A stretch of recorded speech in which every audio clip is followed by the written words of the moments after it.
natin ng parangalmitan sa buhay natin ang ating mga guro. Babasahin ko muna. Ito, isinulat ko kagabi bago sa tulog. They are our roots and they are our wings. Sila ang pundasyon ng ating pinag-aralan at kaalaman sa buhay. Katulad ni Van Gogh, sila ang mga master ng mga bagay na kanilang kaalaman. Sila ang mga limot na bayani. Sila ang mga taong malawak ang pagnawa at mahaba ang pasensya. Isa lang po tayo sa produkto nila. At sa araw na ito, bilang pagkilala sa kanilang magagandang gawain o layunin sa buhay, ay binibigyan po natin ng pagkilala at parangal ang bawat isa sa kanila. We have already given to Ms. Montalvo. Our next, please read the biography for Mrs. Cruz. Actually, tama. Ito yung mga sabi nga these people have given their life to make other lives even greater than them. Parang hindi yata natin naintindihan. Actually, ito yung mga tao na halos ibinigay yung buhay nila para sa mga tao na maging mas mataas pa kaysa sa kanila. Okay, I would like to call on Sylvia to read and introduce the next teacher. Kailangan mo salamin o microscope? Microscope? Ano microscope? Sobrang ano na yun, Ano naman tawag? Ano ba tawag doon? Lens. May tawag doon. Ba't pinatawag doon? Yung lens, ano? Kitan? Ni Byron na, ni Byron. Ang gawin yung bata ka ba dito?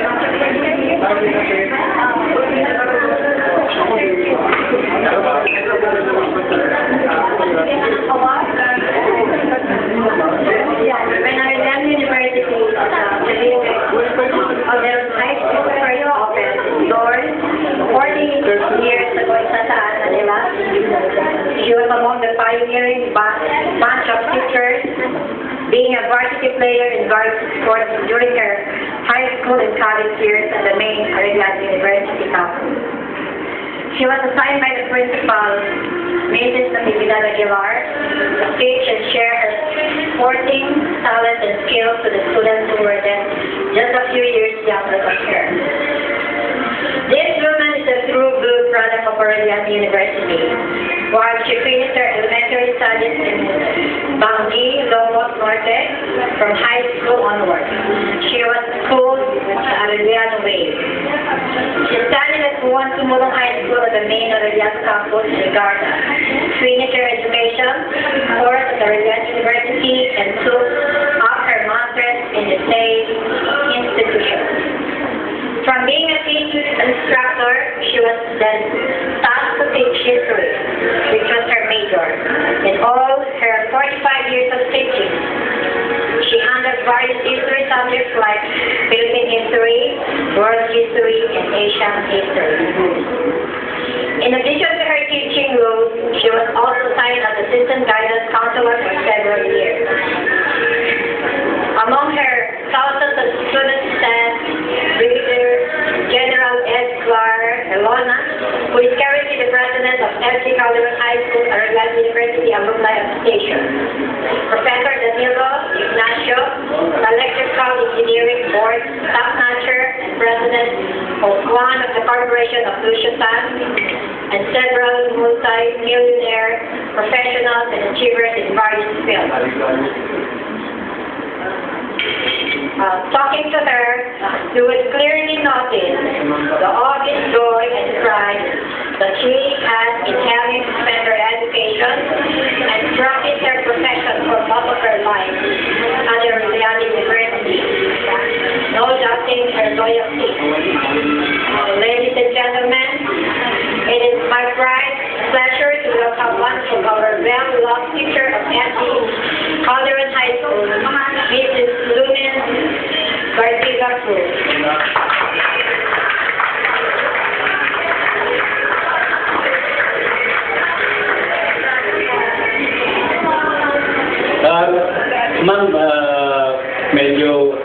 muna kayo for posterity picture. Ayan. So,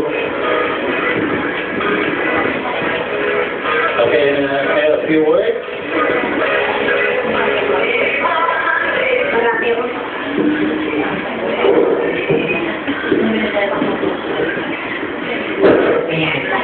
Marami akong napadating sa inyo, pero first of all, I have to thank God for giving us this opportunity to be together again after 36 years. Tagal ng panahon na yon na hindi ko na nakikilala ang mga ito dahil kayo ay maraming changes. Number one, physical change. And then, financial change. Dahil marami na ang niligaw rito. No, di ba? Mga successful graduates of Calderon High School. Napakasaya namin mga teachers dahil ang product namin ang Calderon High. Maraming naging successful. Diba? Thank God.